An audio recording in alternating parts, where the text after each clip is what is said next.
Hello editors and egg fruits, my name is TBSkyen and we're finally going to be doing Confessions of a Broken Blade Part 3. But before we do, I'm sorry but I have to bore you a little bit with some explanatory introduction. In the previous two videos, you have seen me be plentifully critical of the two previous chapters of the story. You've seen me nitpick and criticize the structure and criticize the use of language and the word use and all that stuff. And it's easy to come away from those videos with some kind of feeling like I don't like the story. Like I don't like the writing and I don't like what the writer is doing. And that is not the case. I have enjoyed those two chapters immensely. I was hooked by them. I was interested in them. And when I'm hooked by something, when I'm interested in it, when I like it, my response is to be critical of it. That's part of how I enjoy media. That's just one of my neuroses, is that I'm relentlessly critical of the media I enjoy. Not because I want to be a contrary little shit or anything, but because it's just, for me, that's fun. It's fun to think about, how did they solve this problem? How would I solve this problem? What could I do different? How could you make it more interesting? So that's what's been going on there. And I bring this up because that's not going to be the case in Part 3. The criticisms I have today are negative criticisms. They're not positive criticisms, which is what I consider the previous videos were positive criticisms about how could we improve this. Today, these are negative criticisms, which are, this is why I think this is bad. And I bring that up because for this video especially, for all of my videos, but for this video especially, it's important that you, as an audience, remain critical of me. Because I'm going to be a little bit heated in this video. I'm going to get a little bit, let's call it passionate. I'm going to get a little bit upset about some things, which are maybe stupid to get upset about, but nonetheless, that's the kind of YouTube channel I'm running. And I need you to be critical of me, because not all of my criticisms are going to be fair. In fact, some of them are going to be decidedly unfair, and I'm going to be aware of that fact, but I'm still going to make those criticisms because there's something I genuinely feel. Don't just take my word for it that something I say is bad is bad. Read it for yourself. Decide for yourself. This is important to me. I don't want to accidentally spread hate.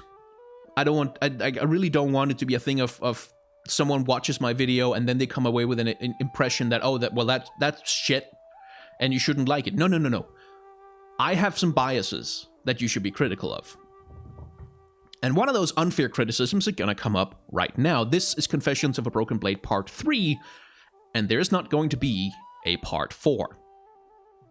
I'm a little upset about, I'm a little annoyed about that, and that's partly my own fault, because when I read on Twitter from some of the writers that this was going to be an ongoing piece of lore, and it was going to be released in multiple parts, and I saw they were releasing one part a day, in my little head, I just went, oh, so it's going to be like is it going to be for like a whole week or 2 weeks, or is it a month, or is it like every other month they're going to release a full 5 days of story, or is it going to, maybe they're just going to do it continuously, like maybe we're going to get a continuous telling of the adventures of Yasuo and Riven. This is going to be so great, it's going to be so much lore, and then it's 3 parts. it's 3 parts of like 10 to 15 minute reads, and that's it.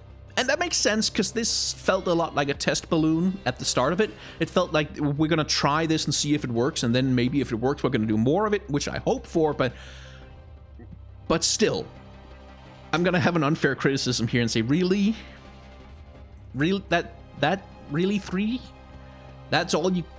This is Yasuo and Riven, like 2 of the most popular characters in the game, who have this issue, like this lore connection with each other, it's very central to who they are as characters, and it's really important to their lore, and lore progression on that is kind of a big deal for the game and for the history of League of Legends lore, and 3 parts is all 3 parts of like 10-minute reads is all you had to spare for that?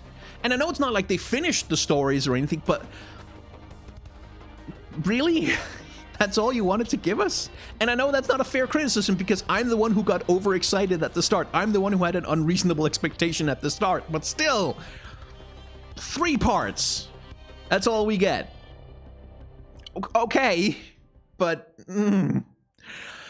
So let's say something positive to palate cleanse a little bit after this. This art is badass as fuck. I love it. It's like the use of the magic effects, which are gorgeously rendered to tell us the arc of Riven's blade, like this swirling piece of cloth behind Yasuo to explain to us that there's wind in the room, the glint of the moonlight on his blade, and the way the light falls, and the way her hair is red. Like, really good. But one of the things I wanted to highlight in this is that Yasuo is right there. That Yasuo, that's him. Yasuo is there. This is Yasuo. And Yasuo was also in the picture in the previous story where he was hiding in the back of the courtroom, and he was in the picture of the first chapter of the story where he was literally standing across from Riven in a field, and they were actually having a conversation, and Yasuo has been a character in this story, and Yasuo is there. That's Yasuo. Now, you may wonder why I'm bringing that up, but it's going to become relevant, unfortunately. It's going to become relevant after we start with this something else. There's something going on here that weirded me out a little bit, that the judge, who has been a major character in the previous chapter, like who's been described, who's there, we know there's only one judge, and this is her, and she's been described, and she's been a part of the story, and now her introduction in this third chapter is the falcon-nosed judge had found her footing and cracked her wooden sphere against the table. The falcon-nosed judge, as opposed to the tomato-nosed? There's no other judge in the story, so you don't need to specify that it's the falcon-nosed one. You have told us there's a judge, you have told us she has a falcon nose, so you don't need to specify that she's falcon-nosed. And this is something that's going to come up later, but that's vaguely, I'm going to call it a problem of over-description. Like, of specifying too many things about things that we already know something about. That's going to come up later. But for now, we're going to talk about the Hooded Stranger. Now, the Hooded Stranger... Who is the Hooded Stranger? The room grew quiet once more. Overturned benches were righted. The crowd seated themselves. The Hooded Stranger scratched his scarred nose and moved to examine the new chest-high scorch mark that blackened the wall of the council room. A warrior priest approached the magic weapon tentatively. Who's the Hooded Stranger? He's not... I went back and I checked in the two previous chapters. The Hooded Stranger is never introduced. He's never described. We're never told that there is a Hooded Stranger. So when the story talks about the Hooded Stranger, I assume the Hooded Stranger, oh, that's someone who has been... We've been told that there is a Hooded Stranger and to pay attention to him because there's something about him. So that's weird. And to me, it feels a little bit like there was more here somewhere that was cut out, and in that section the Hooded Stranger was introduced, and we got some, there was enough other stuff that was going on that by the time we get to this chapter 3 in the original version of this story, which was longer, it would have been necessary to reestablish this, and it would be justifiable to refer to the Hooded Stranger as though we're supposed to know who that is. But that's not there. Like, the falcon nose, this literally in the last chapter we spent a lot of time talking about the courtroom, who's there, what are their physical features, what are we supposed to look out for, how are we supposed to visualize this scene, and we already know she's falcon nose, so you don't need to tell us again, but we don't know who the hell the Hooded Stranger is, so why are you telling us about him? Except, of course, we do know who the Hooded Stranger is, because the Hooded Stranger is Yasuo! He's Yasuo. We know he's Yasuo because Yasuo is in this story. So why am I getting upset about that? Well, we're gonna get to that. Here, as Riven sits chained at night in the courtroom waiting for her sentencing, a strong wind blew through the trees and curled around the posts of the hall's great doors. There, framed by a shaft of moonlight, the contour of a man stood on the threshold. The stranger's mantle was now pushed back fully from his face and hung loosely over his shoulders, leaving his blade and metal pauldron clearly outlined. He paused at the doorway, like the others. Unlike the villagers, he ventured inside. His feet made no sound on the stone floor. When he was a blade's length from Riven, he stopped. He reached behind his back and retrieved a leather scabbard with harsh runic writing carved into it. He tossed it, clattering, at Riven's feet. "Which weighs more, Riven?" he asked. "Your blade or your past?" It was clear the stranger knew Riven wasn't sleeping, and so Riven no longer pretended. She looked up at him, his face reduced to grey shadow, yet the scar across his nose was clear. "Who are you?" she asked. "Another broken blade," he answered. "You are ready to accept guilt. For that, I admire you." It's Yasuo. It's Yasuo. He's not the stranger. He's not the mysterious man in the doorway who we don't know who that could possibly... It's Yasuo. We know it's Yasuo because we have known it was Yasuo the whole time. This whole story, the whole point of this story is to set up a confrontation between Yasuo and Riven. Of course, it's Yasuo. Of course it is. We know this from the moment, the moment we hear about a hooded stranger with a scar on his nose. Yeah, that's Yasuo. We know that because we know Yasuo is in the courtroom, because we know he's in the pictures. He's been in the story the whole time. Of course it's Yasuo. We know that it's Yasuo. But the story thinks we don't know this. And it continues to call him the stranger or the man or the warrior or whatever until, let's see, somewhere right about here we know it. Here at this point, which is like 2/3 of the way through the story gives us the dignity of naming him. The old man, who is Riven's surrogate father, recognizes him, calls him Yasuo, and only then does the story itself deign to name him. So why am I upset about this? Because I'm being condescended to. That's what the writing is telling me. Let me just be clear here. I am not putting anything on the author here. I'm not trying to say that the author thinks I am dumb, or that the author is condescending to me, or the author is trying to be mean or trying to be... Of course they're not. Of course they're not. Let's just be very clear about this. The author isn't an asshole. That's not what I'm saying here. I'm saying that the way the scene is written pretends like I'm an idiot. We know it's Yasuo. So when Yasuo shows up in the story, and we know it's Yasuo, that's the climax. Of course, they couldn't possibly... No one in the entire world could possibly not know at this point in the story that this is Yasuo. There's literally no way. There's literally... But the way the story treats it is it sits there going, ooh, here comes a stranger. He's announced by strong wind, and he doesn't make sound when he walks across the floor, and he has a sword, and he has a pauldron on his shoulder, and he also uses wind abilities to manipulate the wind in the room. But who could it possibly be? You will never know until I tell you. And then it tells you, and then you're supposed to be shocked by this? Am I supposed to be surprised that it's Yasuo? Am I supposed to have any emotional reaction whatsoever to the old man, Asa, recognizing him and saying, Yasuo? Is there supposed to be a dun dun dun as we are stunned by this revelation?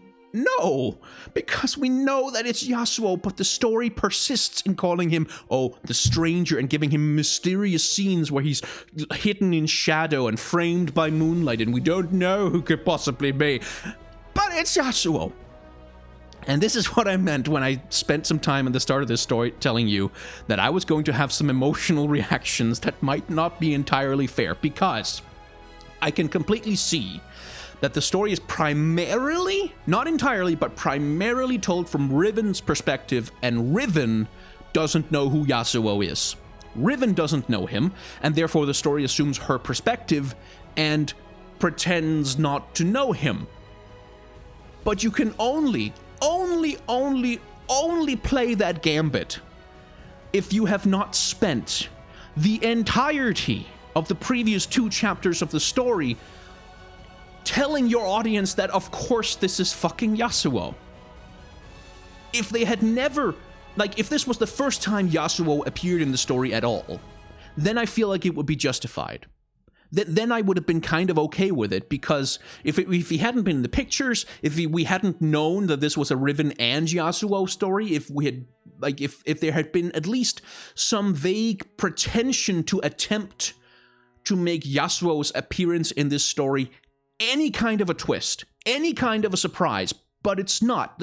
From the start, from the moment this thing was published, from the moment anyone so much as said a word about it on social media, from the moment it was put together, from the moment the art assets were made, everybody knew it was going to be Yasuo who shows up at the climax, because of course it's going to be Yasuo who shows up at the climax. So don't sit there and pretend like I don't know that it's not Yasuo who shows up at the climax. Ah!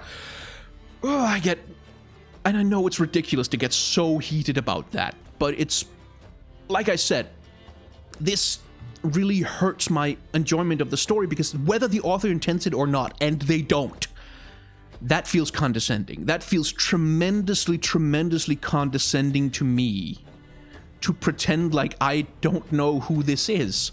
There's no drama in it. There's no drama in withholding his identity. There's no drama. There's no narrative value. There's no anything in doing that. The only thing you achieve is, from the reader's perspective, you seem like you think they're an idiot who hasn't figured out what you have made so abundantly clear. Or it seems like you think you're a lot more clever than you are. It seems like you think you have managed to conceal the identity of who Yasuo is, but you haven't. You have been so painfully obvious. Like, Anyway, that was the thing that just made me angry reading this story. Because I like this story. I liked the previous 2 chapters. I like that Riot are doing this. I love that they decided to even go for something ongoing, even if it's only 3 chapters. I love that, and I was very happy about it. I was feeling very positive about it, and then it does this to me, and it hits me harder because I cared. And I still do. So it hits me harder.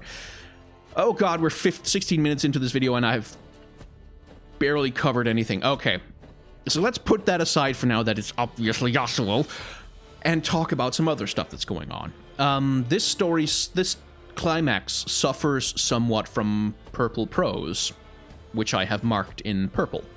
The midnight air was cold and clear. The full moon held a ring of frost high in the dark sky. The light streamed in through the hall's still open doors, but did not reach the shadows which held Riven at the back of the room. None of the crowd had come inside during the day to make their peace. The warrior priests had taken the blade, but the wooden spiked scorch mark that encircled the room kept the villagers from venturing inside the council hall. Some had come to the open door, a few with more rotten egg fruit, but ultimately Riven has been left alone with her thoughts. Sleep had finally come for her, but it was the light, fitful sleep of someone who knew the coming dawn would be her last. When shuffling footsteps approached in the dark hours before sunrise, she was instantly awake. And the silhouette of the moonlight deepened the wrinkled edge of his face, but the gloom of the shadows where the 2 of them sat did not touch him the way Riven had thought they would. And there, framed by a shaft of moonlight, the contour of a man stood on the threshold. "There is more to the story of your blade. Do you desire the truth of what happened?" The stranger's question was cutting, and it hit a bone of memory in Riven. She shuddered with a half-remembered vision. The blinding light cast their shadows on the wall. The man's blade parried the sadness and the fury. The tiny bit of death was about to bury itself in the old man's throat. The spiced memory of incense flooded Riven's nose. "Your breath comes so heavily. Melt into understanding." "The Elder Soma tried to destroy your blade," the scarred man said. "It's Yasuo." His voice grew thick. "But we cannot destroy our past, Riven. Memories that could not live again, but would not stay dead." No one knowing fighter to another as the man resettled the burden of his own unseen demons once again on his shoulders. Riven watched the fellow warrior closely. He could not bring himself to the words that would release him from his pain. Riven had wanted death for so long, but now as she witnessed Yasuo's own struggle, she knew the hardest thing she could do was to live, and to live with what she had done. Yasuo looked at her now. Would he stay and face his past? The man who carried the weight of the wind turned his back on the council hall and walked into the night. Riven held tightly to the weathered hands of the old man. These are just some of the examples I've pointed out, and this is purple prose. It is using heightened poetic language with a hell of a lot of adjectives and adverbs and well, not adverbs, but descriptions, trying to paint a picture with words. And purple prose is not inherently bad. Sometimes it has a very important function. If you have ever read the original Interview with a Vampire by Anne Rice, that story stars a young man who lives in a very romantic time in American history, who lives in New Orleans, or close to New Orleans, somewhere in Louisiana, I think, who's called Louis. He's a young man, he's a young romantic who's turned into a vampire, and when he is transformed into a vampire, all of his senses become heightened. Like, he becomes able to see more colors, he can smell more smells, he can hear more sounds. The entire experience of the world becomes more vibrant to him. And the way the author portrays that through the writing is by using purple prose, by having many more descriptions and lots more like lush visual language painting the scene for us as this young man who's a romantic. And romantics, by the way, are people who are obsessed with that kind of feeling. experiences the world again for the first time with heightened senses and falls in love and is taken away by that experience. And verbal prose is used there to heighten that sense of his experience. It's used for a purpose, right? It makes sense. It has a function in the narrative and in the thematics. Even more so because Interview with a Vampire is framed as Louis himself telling the story. Like, so it's a romantic young man using romantic language to describe what he considers a very, like, romantic experience. And so the purple prose makes perfect sense because that is how a person like that would describe their feelings. That's how those feelings would feel to them. So the purple prose makes sense. None of that is the case for Confessions of a Broken Blade. The midnight air was cold and clear. The full moon held a ring of frost high in the dark sky. What? What? The midnight air was cold and clear. The full moon held a ring of frost. So what this is painterly evocative language. It's supposed to give us this image of the moon at a dark, cold night. Like when it's completely clear and you can almost kind of see the frost shimmer in the air. That's what it's supposed to evoke, and it does it, but why? Why? What does it... It doesn't do anything for the story. So the scenes that are taking place here, as Riven is trapped in the courthouse, this is that her surrogate father comes to try and free her using some of his tools. He tries to take her shackles off. Yasuo interrupts them. Yasuo and Riven have a fight. During that fight, Riven finally begins to remember what happened with Yasuo's master, and Yasuo finally decides to accept the responsibility that he had to protect his master rather than running off. And Riven finally begins to accept that although she killed him, she's not entirely at fault for what happened, right? All of that, we have a confrontation between two people who are warriors. They speak through fighting. Like that's a really good idea, and something that's used many times in fiction is to when when you have two characters who are fighters of some kind, to have them resolve some kind of emotional difference through a fight. But why are you here? Riven asked. The broken blade coursed with power. The blinding light cast their shadows on the what does that mean? The blinding light cast their shadows on the walls?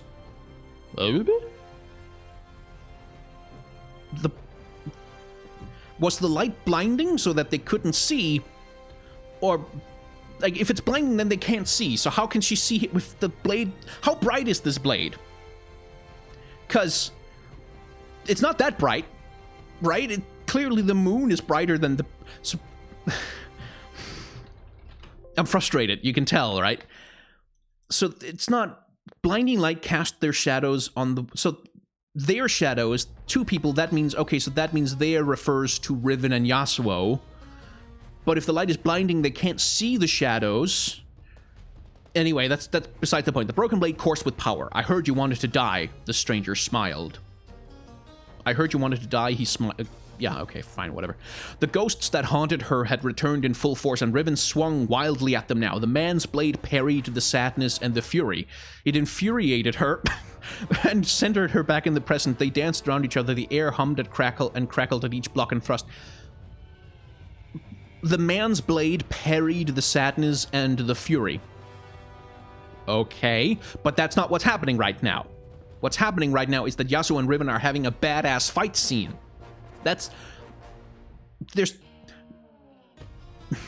Again, this is my frustration with which is maybe not entirely fair. This is being written. It's being painted by use of all this purple prose. The story is being painted as an emotional confrontation first and foremost. And that makes sense. It makes sense to do that because they both have very high emotional stakes in this thing, but they're also the fighters, the warriors. That's really very much the main thing that they are, is that they're fighters, they're warriors, they're champions from the game. And one of the things that I would very much like from a story where they have a fight is that we spend any time at all letting them have a fight. But there isn't a fight here at all. This is the fight. There we go. That's the fight. That's all of it.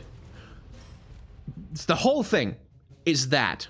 Riven swung at the ghosts of the past, and the man's blade parried the sadness and the fury, and then they danced around each other and some blocks and thrusts. That's the end of that. The next thing that happens is that Yasuo uses some wind technique to throw something at the old man, and Riven tries to save him, and then Yasuo decides to not fight anymore. This is the extent of the fight. That's it. All of this build-up, all of that. Ooh, there's a mysterious man standing on the threshold. He has a sword, and there's mystery. And finally the fated confrontation between these two people who have an incredibly important relationship to each other, even though they don't know it, even though Riven doesn't know it. Like all this build-up, and then there's something parried the sadness and the fury. That's your fight scene. Hope you weren't too excited for it. And again, I get heated about that because that, again, it feels a little bit like I was promised something that I never got, and maybe I wasn't promised it. Like, maybe this isn't a fair criticism. The story never said explicitly that there was gonna be a cool, badass fight scene between Riven and Yasuo, except it kinda did when it showed me this picture. I was never told specifically that that was gonna be the point of the story, but the confrontation between Riven and Yasuo, two of the most gifted blade wielders in all of League of Legends, and two characters who, like, Riven is struggling with the demons of the past, right? She has renounced violence because violence, made her do terrible things, because it caused her terrible tragedy. And Yasuo has embraced violence as a means to pursue the truth of his master's death, to clear his name, to somehow try and assuage the guilt of his brother's death. Yasuo has become a wandering warrior. That's very much what he is. So it's a confrontation of two warriors who have very different reactions to trauma, and it's a really good idea to try and have them both work out that trauma by fighting, because that's one of the parts of the expression. For Riven, reclaiming her ability to fight is important, because that's what the whole metaphor about her sword is about, is that most of the time her sword is broken and her power is limited because she can't commit fully to using all of her strength, because she has her faith and her drive and her spirit has to some extent been irreparably damaged. But when she uses her ultimate, when she uses her full power, when she really the blade comes back together. Because that's when she finally reclaims some part of herself that has been shattered. That's the blade is broken, the blade is put back together. That's what that means. That's the metaphor that's being used here. So for Riven to be put together again as a person, she has to reclaim her ability to fight. She has to put her blade back together, right? That's the metaphor that's kind of that has been very much part of Riven. From her game design to all of the stories that previously have been about her, is that shattered blade represents shattered Riven, and putting it back together, Riven recovers her full power and her full self. So fighting is really important to Riven's characterization. It's really important as part of her trauma, as part of who she is, that she fight. Right? And for Yasuo, it's the same thing. He ran away from protecting his master because he wanted to fight in the war. And when he ran away from being unjustly accused of the murder, he had to kill his brother. And when he killed his brother, he didn't break his sword. He didn't go, I will never touch a blade again. I will never be a warrior. I will never even so much as think about the sword play with which I killed my brother. He recommitted. He used that tragedy to push him forward into chasing down the truth ever harder. And it's not like he hasn't been traumatized, but the way he deals with trauma is through depression and alcohol abuse. So they're two very different, but still, fighting is the really important part of how he expresses his backstory and his trauma. It involves fighting. It's important. So when these two characters meet, it is so natural. It makes so much sense to have them work out their troubles through a fight scene by fully exploiting their powers, by throwing themselves at each other until they collapse with exhaustion, and finally they have to give in to let go of the. That's such a great way to frame it. And that's it. That's your fight scene. All the rest of it, everything else, all of the work that was done leading up to it, and then the fact that they're soldiers, the fact that they're warriors, the fact that fighting has been such an important part of who they are and how they interact with the world and how they are as people is just not used at all. And that is, I know it's not fair to me to expect that I like to feel like I'm entitled to a fight scene. But I feel like it is fair to me to say that's a waste of characterization. Like that's a waste of stuff that is in the characters already that you could use as a tool to bring out their personalities and to resolve their... But this is all we get. Yeah. So there's that. Like, and also, the way that Yasuo determines that Riven isn't evil is that he throws a part of the blade at her surrogate father, and that brings all of Riven's memories of Elder Soma back, who died because he tried to shatter her blade because she begged him to do it, and then the blade shattered and part of it like lodged in his throat and killed him by accident. And like that brings back that memory for her, and she just dives to try and save him. And Yasuo, okay, she wanted to save him, she didn't want to kill him. Now I can let go of my anger. But what if... what if instead that Yasuo and Riven fight? They have a serious fight scene, and Riven is working through all of her fucking issues and really just getting all of that rage and all that fear and all of that repressed emotion out by just fucking going fucking berserk with the blade. And then either she completely overpowers Yasuo finally, because she's using her ultimate all the time. He can only use it if he knocks her up into the air.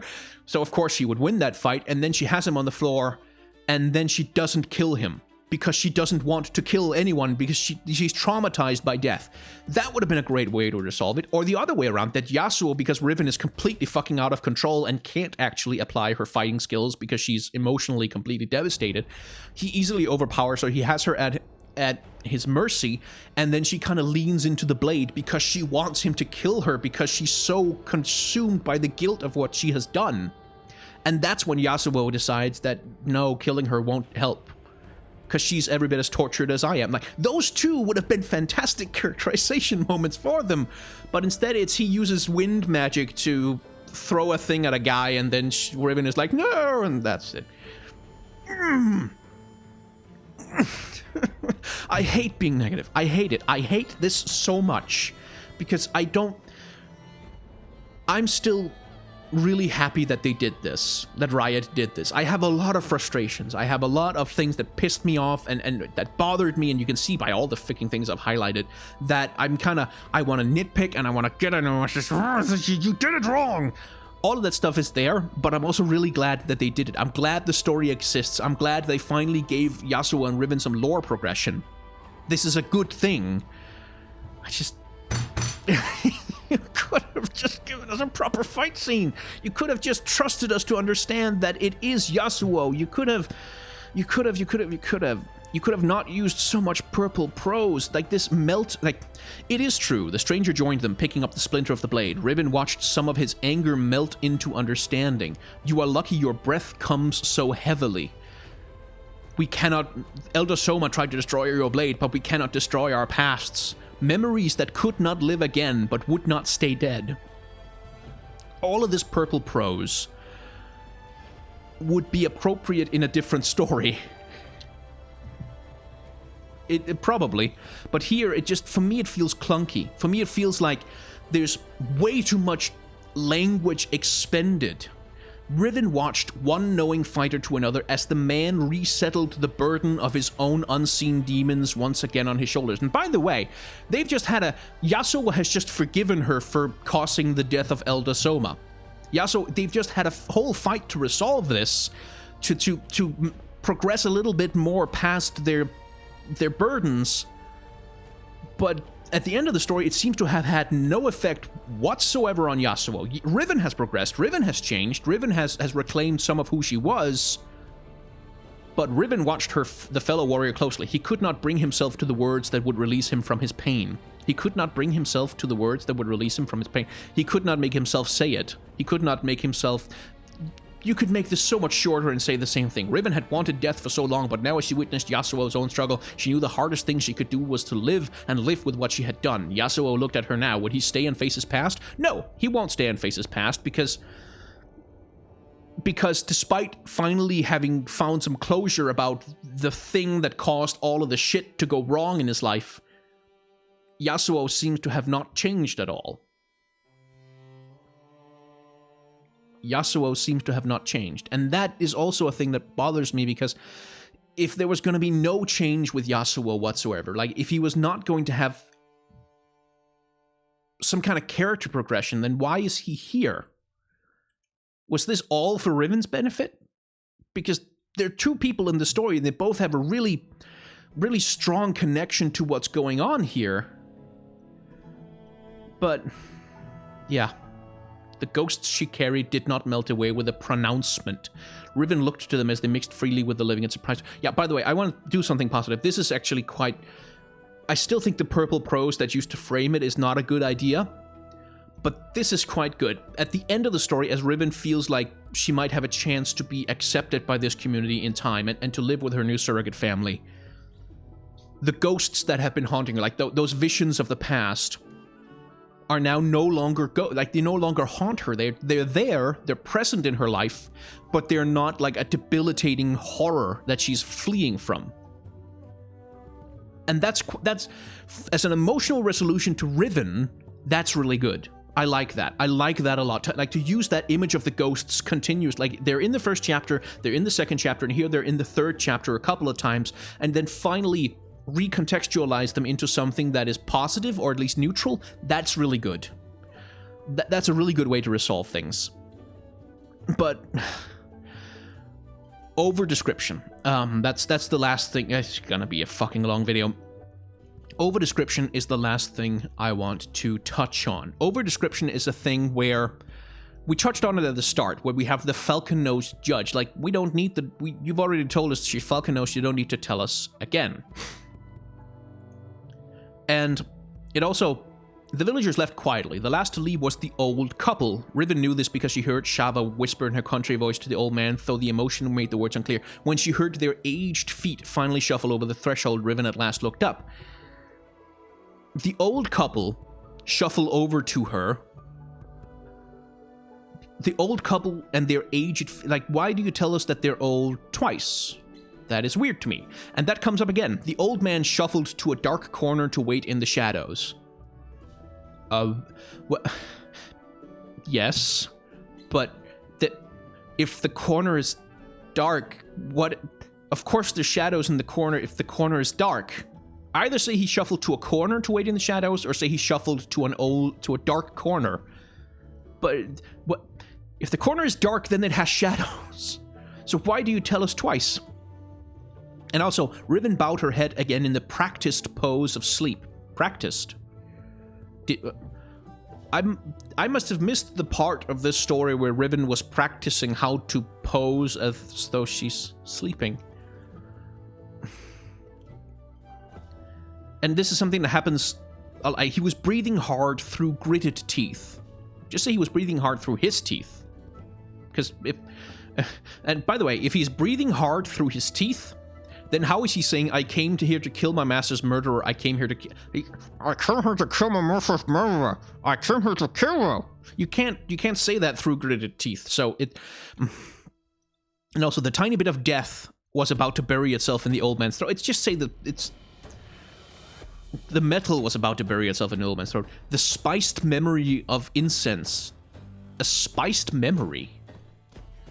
The old man's weathered skin. Yep, yeah. A strained sigh. And again, there's too many adjectives thrown in. Just a lot. She walked carefully around the room. Two broken warriors. Like, there's... Everywhere in this story, I got kind of caught up in the other stuff that I'm really heated about, but there's a whole lot of over-description when there's too many adjectives used to describe something, when they kind of restate a point that's already obvious to a reader at any level, really. And it happens again, let's see. There's somewhere here... I can't find it. Anyway, it happens a number of times. I'm not...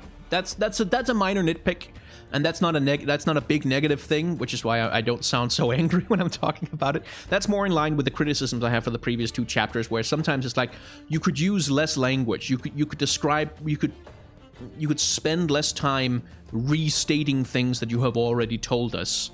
You could write more effectively, and more efficiently. And that's a minor nitpick, but yeah, I'm kind of burned out now because I have said what I wanted to say. I have voiced my frustrations, and no, these frustrations are not all fair, not at all. And if you don't feel like this is something to get that worked up about, there's a decent chance you're right. But these are my opinions. This is how I feel about the story.